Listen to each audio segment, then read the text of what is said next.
Aiden की वाटिका में आदम और हवा है। इस वाटिका में सब कुछ बिल्कुल अच्छा है, जैसा होना चाहिए बिल्कुल वैसा ही है, सिवाय इसके कि एक पेड़ है जिसका फल खाने के लिए परमेश्वर ने उन्हें मना किया है, क्योंकि वह खतरनाक है और उसे खाने से वे मर जाएंगे। तो बस इतना ही, उस फल को मत खाओ और हम ठीक रहेंगे। हाँ, यह आसान लगता है, लेकिन इस वाटिका में एक सांप है जो कुछ और ही कहानी बताने लगता है। वो कहता है, यदि तुम इस पेड़ से फल खाओगे तो तुम मरोगे नहीं, लेकिन वो तुम्हें परमेश्वर के समान बनाएगा। आदम और हवा सांप की बात पर विश्वास करती हैं और फल खा लेते हैं। इस कारण वाटिका की अच्छाई या सुंदरता समाप्त हो जाती है। परमेश्वर के सुंदर संसार में बुराई और मृत्यु का प्रवेश हो जाता है। अब उस वाटिका में बात करने वाला सांप क्यों है?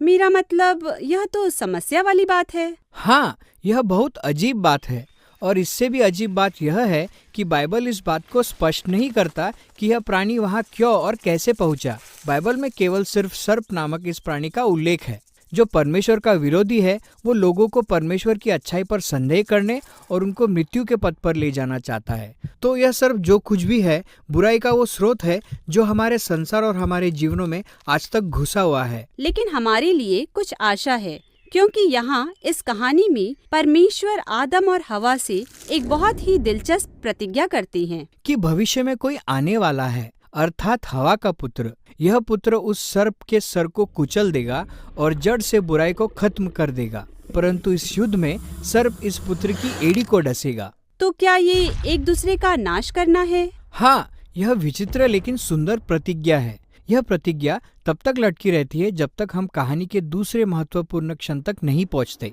जहां परमेश्वर अब्राहम नामक एक व्यक्ति को चुनते हैं और कहते हैं कि उसके परिवार के द्वारा संसार की सब जातियों में भलाई और आशीषें फिर से बहाल की जाएगी। और जैसे जैसे हम इस परिवार में आगे बढ़ते हैं, हम अब्राहम के परपोते को देखते हैं जिसका नाम यहूदा है।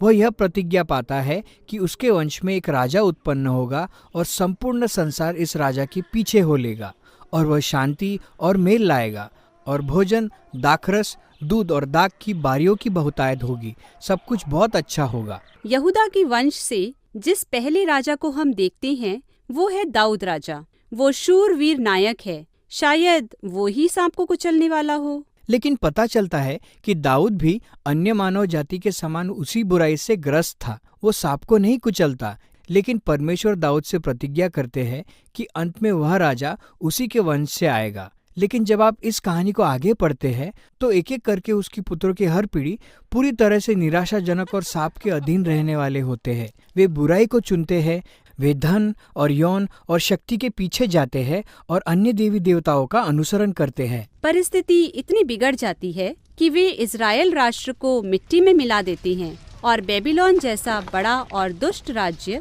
उन्हें नष्ट कर देता है। तो अब कोई राजा भी नहीं बचा जो इस प्रतिज्ञा को पूरा कर सके। अब ऐसे लगता है कि पूरी योजना ही कहीं खो गई है। लेकिन ऐसे अंधकारमय समय में एक अनोखे लोगों का समूह है जिन्हें भविष्यवक्ता कहते हैं।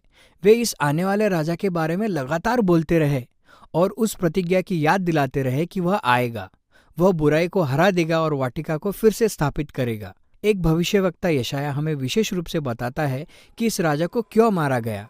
यशाया बताता है कि यह राजा मनुष्यों की बुराई के कारण घायल होता है और फिर मर जाता है, लेकिन फिर अचानक वह फिर से जीवित हो जाता है। यशाया कहता है उसने इन घावों को इसलिए सह लिया ताकि वह अन्य लोगों की चंगाई का स्रोत बन जाए। लेकिन पुराना नियम समाप्त हो जाता है, पर सांप को कुचलने वाला राजा जिसके बारे में सब बात कर रहे थे वह कहीं दिखाई नहीं देता। इसीलिए जब नया नियम आरंभ होता है तो हमारा परिचय यीशु नासरी से कराया जाता है। वह कोई साधारण व्यक्ति नहीं है, लेकिन वो है जो प्राचीन प्रतिज्ञाओं को पूरी करने के लिए आया है। हाँ, हम देखते हैं कि वह दाऊद, यहूदा और अब्राहम के वंश से है। वह संपूर्ण इस्राएल में यह संदेश देते हुए जाता है कि परमेश्वर के राज्य की अच्छाई अभी और यहाँ है। वह लोगों को चंगा करने, उनके पाप और बुराई से उन्हें क्षमा करने के द्वारा बुराई का सामना करता है। अब अनेक लोग यह विश्वास करने लगते हैं कि वास्तव में यही प्रतिज्ञात राजा है। यीशु अपने निकट चेलों को बताता है वो राजा बनेगा और शांति स्थापित करेगा, पर इसके लिए उसे मानव जाति के पापों के परिणामों को अपने ऊपर लेना होगा। यह सर्प के डसने का जख्म होगा। बिल्कुल सही। तो ऐसा लगता है कि सांप जीत रहा है, लेकिन आगे जो होने वाला है, अगर उसे न देखा जाए तो यह कहानी दुखद लगती है। यीशु मृतकों में से जी उठता है।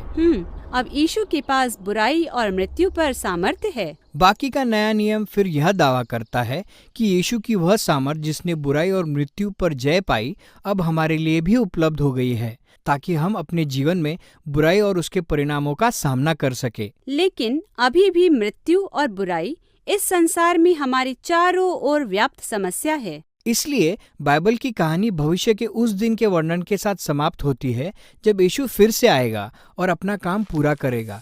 वो सर्प को हमेशा के लिए नष्ट कर देगा और वाटिका की भलाई को इस पृथ्वी पर बहाल कर देगा।